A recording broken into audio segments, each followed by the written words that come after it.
the Trump situation, how a bullet can come so close, and he got away with just raising his ear.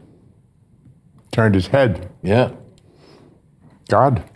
Incredible. You credit God. You think this is a divine act. I mean, honestly, it was that close, wasn't it? He moved his head. He shouldn't be alive. Well, it was either luck, nobody, nothing, his Aunt Martha. Of course it was God. I mean, it's what I say. He's a friend of yours. You've been friends for many years. I know him, yeah. This makes this, I suppose, personal as well as historical moment for you. I mean, I know him. I've been with him however many times, at meals, at things. I've always, he loves his crowd. He loves the people.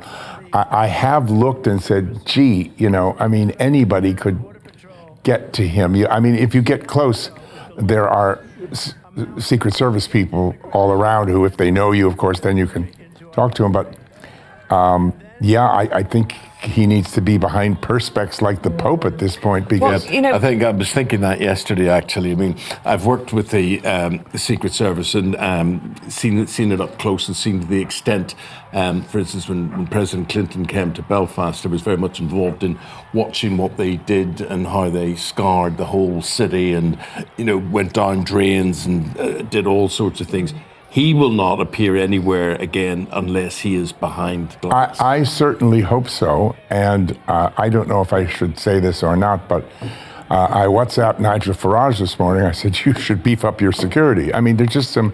Well, he's flying out to this GOP convention, which is due to start in Wisconsin. Yeah. And President Trump has come out fighting, characteristically. Apparently, we've heard this morning he's been on the golf course, he's been to watch UFC fighting, and now he's going to appear at this convention. And he's doing a huge rally, which is being televised by all the big stations at Doral in Florida tonight. I mean... Does this win him the presidency? Yeah, I think so. I mean...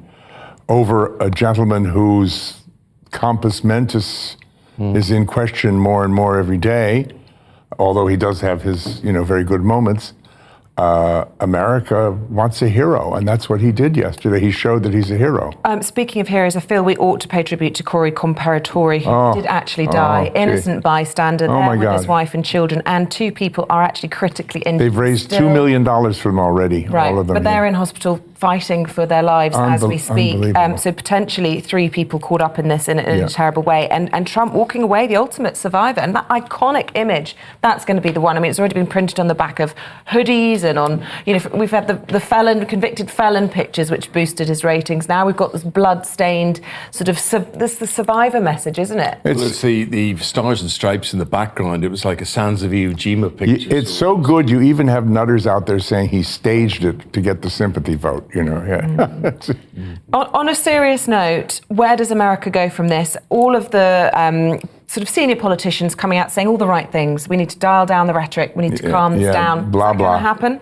Blah, blah. No, of course not. I mean, this is America. I've been on so many programs with so many British hosts, present, and I'm a Brit as well as American, present company excluded, I must say. Thank you. Where they've argued with me, and I've said, you're looking at this through British eyes. We're a Tea Party here. This is America. This is the Wild West where you might as well shoot a cowpoke just as soon as argue with him. I mean, that's life over there. This is what happens. This is what, people are fairly used to. And I don't think it's going to change the complexion of America or anything. I think it makes Donald Trump look like a hero.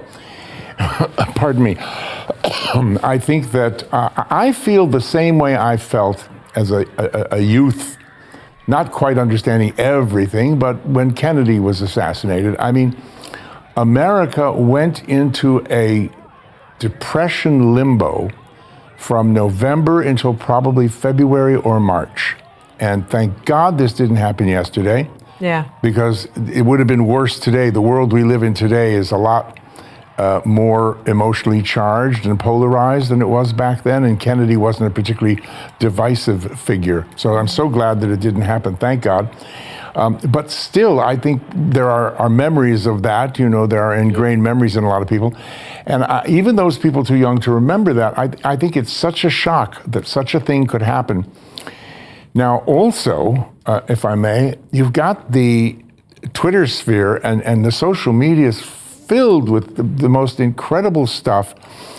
And it's hard to know which is true. There are pictures of some major American newspapers which simply said gunshots heard at presidential rally.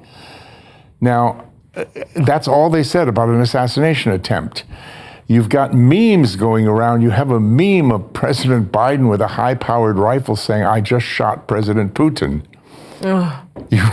You've got a meme of Nancy Pelosi on the phone saying, "What do you mean he missed?" You've got all this evil stuff going around. And then you have videos of people screaming. You've probably seen that one with the shooter on the roof.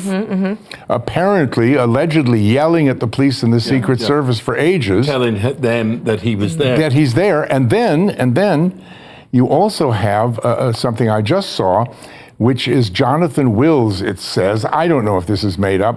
The sniper who had him in his sights for 3 minutes, but was not told by the Secret Service. I've seen that footage as well. Now, I don't know whether this is true or this is internet garbage, but there's too much here to overlook. This is not Kennedy. But people talk about gun bans and that sort of thing? Nothing's going to change. No, gun ban.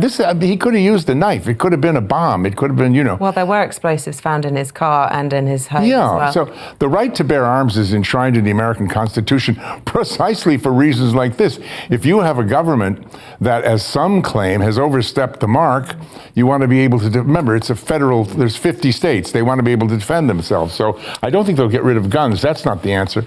Roger, thanks very much indeed for raising a few questions there.